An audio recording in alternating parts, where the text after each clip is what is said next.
কোন সন্তান যদি বাবা মার আগে মৃত্যুবরণ করে, বাবা তো সন্তানের লাশের পেছনে পেছনে যেতে পারে, বাবা সন্তানের কবরেও নামতে পারে।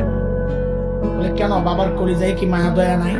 আচ্ছা, বাবাও চিৎকার করে করে কান্না করবে, কিন্তু বাবাকে আল্লাহ ওই শক্তি সামর্থ্য মনোবল দিয়েছেন। বাবা সন্তানকে দাফন করে শোয়া কান্না করতে করতে উপরে উঠতে পারবেন, ওই শক্তি আল্লাহ বাবা দিয়েছেন। কিন্তু কোন মায়ের জন্য সন্তানের লাশের পেছনে যাওয়া চলবে না, কোন মায়ের জন্য সন্তানের কবরে নামা চলবে না।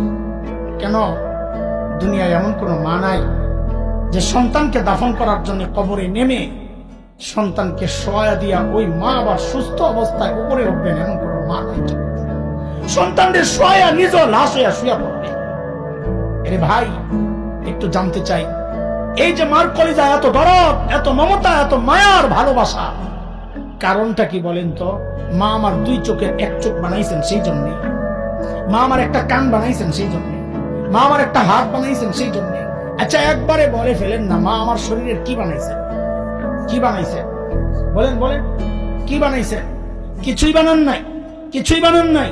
তারপরেও মার কলিজা এত দরদ, মা আমার কিচ্ছু বানান নাই, অল্প কয়দিন ভাড়াটিয়ার মতো আমার পেটে জায়গা দিয়েছেন, হওয়ার পর লালন পালন করেছেন, কিচ্ছু বানান নাই। তাতেই মার কলিজা এত দরদ আর মায়ার মমতার ভালোবাসা, কিচ্ছু বানান নাই। তারপরেও তাইলে যে আল্লাহ আমার চোখ বানাইছেন, ওই আল্লাহর কত, যে আল্লাহ আমার হাত পা বানাইছেন, ওই আল্লাহর কত, যে আল্লাহ আমার এত এত নিয়ামত দিয়া বাঁচায় রাখছেন, ওই আল্লাহর কত নয়।